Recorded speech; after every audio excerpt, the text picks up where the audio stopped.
السلام عليكم حبايب، شلونكم شخباركم؟ اليوم حبيت أشارككم غدانا. والصراحة يعني صورت لكم هذا الغدا وصورت وياه فيديو ثاني من غير يوم. اليوم حبيت أسوي تبسي بإذنجان، هواية صار ما مسوينه فسويت لهم إياه.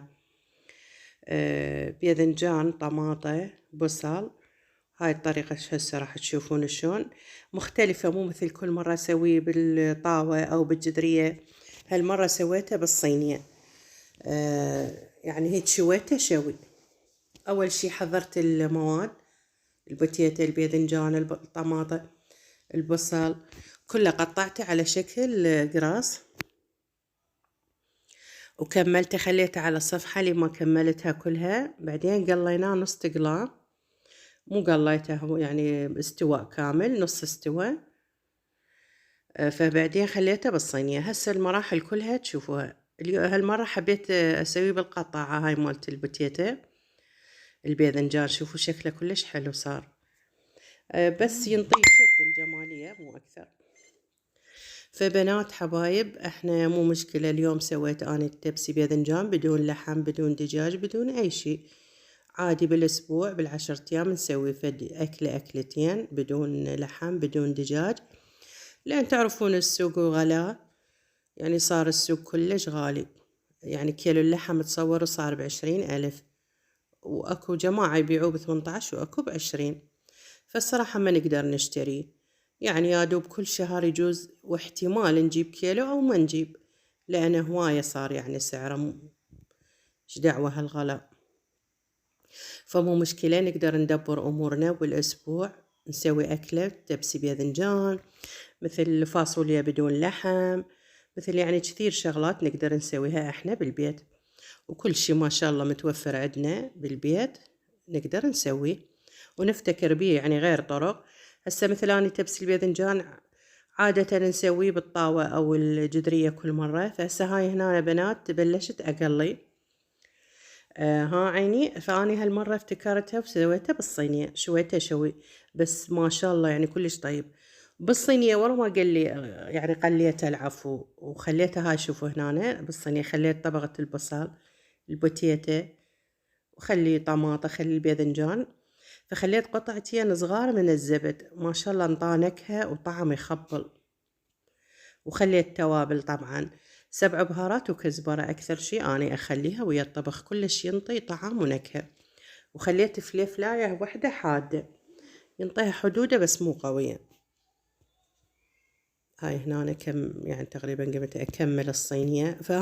وخليت 3 فصوص أو 4 يمكن ثوم، همات قشرتها خليتها بالصينية. هماتين ينطي طعم. الثوم ينطي طعم مختلف للأكل ما شاء الله، يعني حيل طيب أسوي. هاي هنا خليت الطماطة، وراح أجيب طبقة ثانية خلي هماتين البوتيتا، الباذنجان، البصل، يعني لا على التعيين تعرفون انتو. وإذا كان عندكم جبن تحطون من هاي جبن المرزلة مال البيتزا تخلون رشة فوق. أنا الصراحة كان ما عندي، لو عندي كان خليت يصير هماتين شكل وطعم حلو.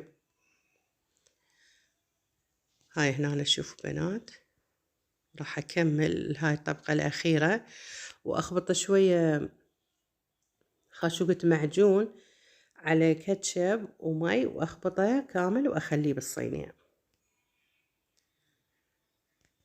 هسه تشوفون حتى منظرها يطلع كلش حلو ومختلف. وهاي الصينية إذا حابين، إذا كان عندكم لحم ناعم مثروم أو صدر دجاج تثرميه ناعم وتحمسيه وتذبيه وياهن على الصينية، ما شاء الله يصير يعني الطعم مختلف. إذا كان عندكم، أنا مرات من عندي أسوي أجنحة إذا عندكم تخلون وياها، يعني كلش طيبة تصير. بس أنا اليوم حبيت أسويها سادة يعني صراحة، بس خضراوات، بس خضار يعني طماطة وبتيتا وباذنجان بصل، بس انطت طعم وشكل يخبل. وعادي جربوها بنات، جربوها وشوفوا شلون الطعم والنكهة. بس يعني خلي لها بهارات، خلي لها نكهة، أدير بالي عليها بالفرن. ما شاء الله تنطي نكهة وطعم يخبل. ومثل ما قلت لكم إذا عندكم رشة جبن تخلوا لها. هاي هنا خليت المي والمعجون ورشة كاتشب ويا المعجون خليت.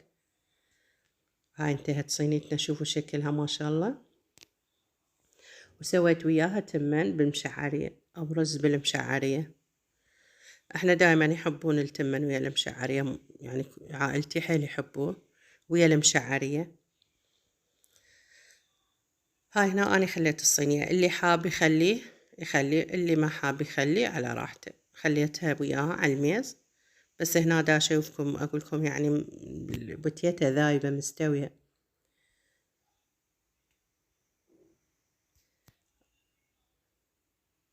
هاي كمل غدانا لهذا اليوم.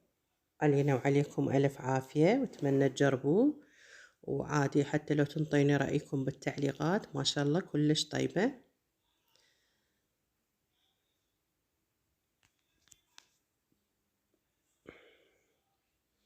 شكلها ما شاء الله صار يشهي. العفو بنات. هسه راح نروح على الروتين الثاني، صورت لكم اياه، وهذا كان سوينا سمك. شويتها الصراحة بالفرن ما سقفتها. جاب لنا ابو عبد الله سمكتين، بس انا سويت بس واحدة غدا. هاي هنا دا نغسل بيها ننظفها.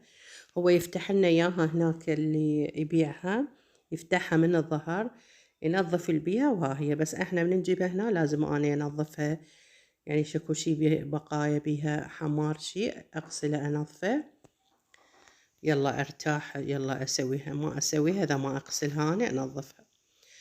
اخر شي حتى ملح افركها من ورا ظهرها، بطنها اخلي ملح وافركها بيه حتى تنظف تماما، حتى لحمتها تصير بيضة نظيفة. يلا اتركها.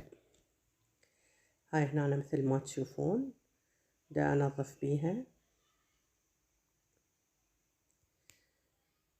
هاي شوفوا شلون نظفت، حتى بلحمها صار ابيض يعني بطنها. هاي من ورا ظهرها هماتينه خليت ملح ودا افرك بيه. ما شاء الله كانت كلش كبيرة، كيلوين. وبهذا اليوم اللي جاب لنا اياه ابو عبد الله لاقيه يعني نازل الكيلو ب5. ما اعرف شنو سر نزوله. هو كان غالي والله ب6 6 ونص الكيلو. صراحة ما جبناه من صار غالي، يعني صار فترة إذا أقولكم يجوز شهر شهر ونص ما جبناه. وهم بالصيف حار الجو، احنا بالحر ما نجيب السمك إلا هالأيام بدل الجو. يلا فلاقي الكيلو ب5 وجابلنا. هاي هنا سويت لها التتبيلة، هاي من شويتها صلصة هماتينا طماط، عصير طماطة شوية ما خليت مي، وخليت معجون وكاتشب. هاي على نص الاستواء طلعتها وخليت لها صبغتها، فخليتها بالفرن. هالمرة الصراحة ما سقفتها على النار، بالفرن. هاي حبايب، اتمنى ان شاء الله روتيننا يعجبكم، ما يكون ملل لكم.